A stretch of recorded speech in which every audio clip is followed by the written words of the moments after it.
Okay, in this video I kind of want to summarize some of the rules that we've looked at in section 4.1 and 4.2 by doing some more difficult examples that will involve using multiple rules. So the first one I would like to look at is the following: 3y cubed times 4y to the negative fourth. Now I've put the 4y to the negative fourth in parentheses, but notice that again all of this is multiplication, so there's really no necessary reason, if I'm going to simplify this, to have it in parentheses. So the first thing I might want to do is take this out of parentheses. So I have a 3 times a y cubed times a 4 times a y to the negative fourth. Now if I view it that way, it might be a little bit easier to notice that I can combine some like values here. And so 3 times 4 is still what it's always been. That will give me a 12. And now I can focus on my y cubed and my y to the negative fourth. Well, that's going to give me a y to the 3 plus negative 4. Again, I can add those exponents together. So that will simplify down to 12y to the negative 1. Well, I'm almost done here because I need to remember that I do not want to have my answers have negative exponents in here. So you do want to remember that this really is 12 times y to the negative 1. And so the only thing that's being raised to a negative exponent here is your y value. So to rewrite it with only positive exponents, as we will do with all of these problems, you would rewrite this as 12 over y, and if you want to leave the 1 in there, you can. But again, y to the first is just y, so you could also write this as 12 over y. Okay, so this one involved several things that just needed to be broken down and simplified. All right, let's take a look at another example, a slightly different one. Suppose that we have the problem 10x to the fourth, y to the negative fourth, divided by 5x y cubed. Now this is a division problem with all kinds of pieces in it. So I'm going to try to combine like pieces again, just like I did in the problem up above. So I can break this up into parts. So in my fraction bar, I might want to think about putting the 10 over the 5, because that's a division that I can easily do. Times, notice I have an x to the fourth on top, and I have an x on the bottom. Now remember, this is an x to the first power. I always like to put that 1 in there so I don't forget it. And then I have a y to the negative fourth over a y to the third. Again, everything's being multiplied, so my exponent rules will apply. So now let's take the pieces and simplify. 10 divided by 5 is going to give me a 2. X to the fourth over x to the first is going to be x to the 4 minus 1. My y to the negative fourth, I need to subtract a 3. And so again, I'm applying the quotient rule with the same bases there. The numbers I just divide like I always have. So now let's simplify this. This becomes 2. X, 4 minus 1 is 3, so that's x cubed. And then I have y to the negative 4 minus 3. Now remember, that's the same as negative 4 plus a negative 3. So that's y to the negative 7. So you do want to be careful that you are computing your negatives correctly.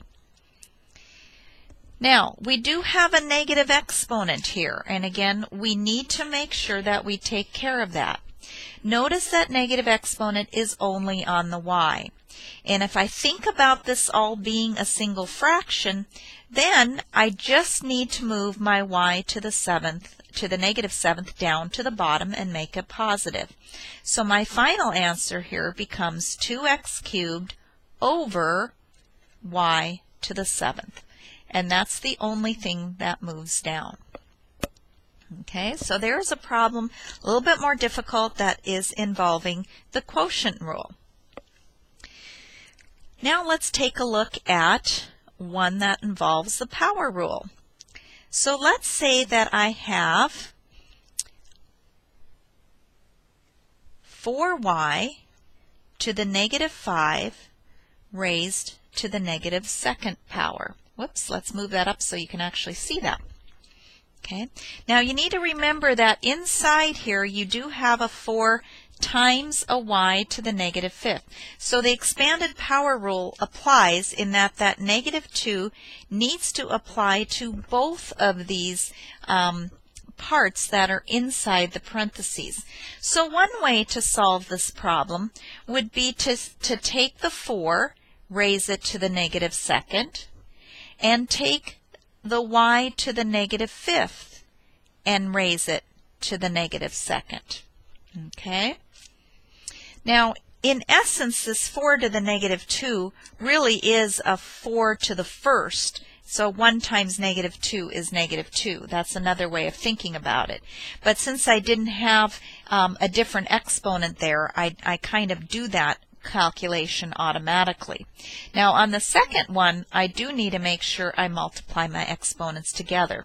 So I'm going to get 4 to the negative 2 times a y to the negative 5 times negative 2 is going to give me a positive 10. So in this particular case, leaving them negative actually made the process a little bit easier because I ended up with a positive exponent.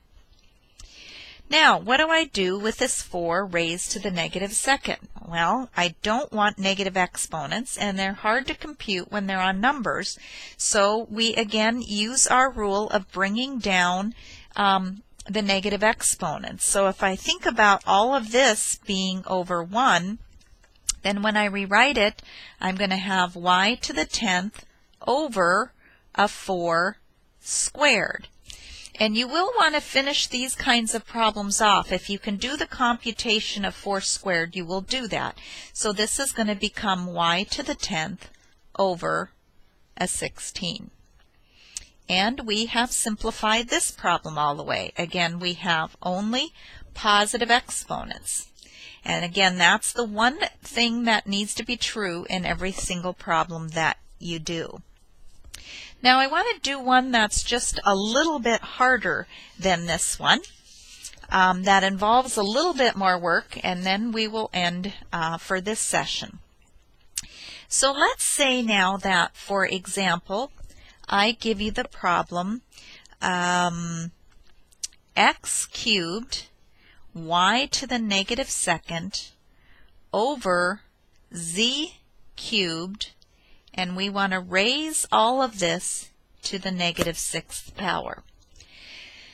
Now there's two approaches that you could take to this problem. The first one is to approach it just like we did the last one, in making sure that negative 6 gets applied to the x, the y, and the z. So let's start with that approach, and then I'll show you another way you could have chosen to do it. So I'm going to have an x cubed raised to a negative 6 times a y to the negative 2 raised to a negative 6 all over a z cubed raised to the negative 6th power. Now if I simplify each one of these pieces, I'm going to get x to the negative 18th, y to the 12th, over z to the negative 18th. Now notice I just have a single x, a single y, and a single z, but I do have two negative exponents, so I will need to deal with this. Notice that the y is positive, so the y to the 12th will stay on top, but my x to the negative 18th moves down, so I'm going to have x to the positive 18th on the bottom. Again, y to the 12th stays on top, And now my z to the negative 18 needs to move to the top and become a positive. And so my final result here is y to the 12th, z to the 18th over x to the 18th. Now remember I said there was another way that you could do this problem? Well, one thing you could recognize here is that you do have this negative 6 on the outside. So let me rewrite the problem. X cubed y to the negative 2 over z cubed raised to the negative 6. Now if you have a negative exponent on the outside, you can flip the fraction as written and change this to a positive. So let's see if we can start by doing that, because again, I'd like to have all positive exponents. So I would have z cubed over x cubed. The y would still be raised to the negative second because I am flipping the inside fraction because of the negative 6 on the outside. And so this would become that fraction raised to the 6th power. Well, someone in the group might say, well, wait a minute, I don't want this y to be negative. So to make it positive, let's just move that one up. So now I would have z cubed with the y squared on top over x cubed. Now that's all still going to be raised to a positive exponent of 6. And so I've rewritten all of this with positive exponents, and now as my last step instead of my first step, I'm going to apply that 6 to all of my x and my y and my z.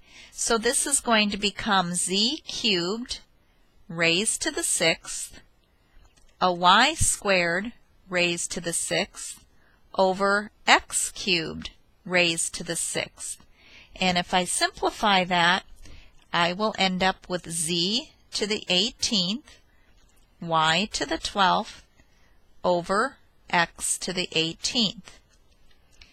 This is still the same answer, even though my z and my y are switched around. Again, when you're multiplying, that's okay. But I am going to get the same result, and it's just a slightly different approach. So again, it doesn't matter which approach you take, but as long as you're following the rules, you will end up getting to the right end result. Remember to write all your answers with positive exponents, and keep plugging away at it. You may just want to have the rules on a little list close by so that you can easily refer to them. As you start using them more, you will get more comfortable working with them. So I hope these examples will help a little bit, and good luck with your assignments.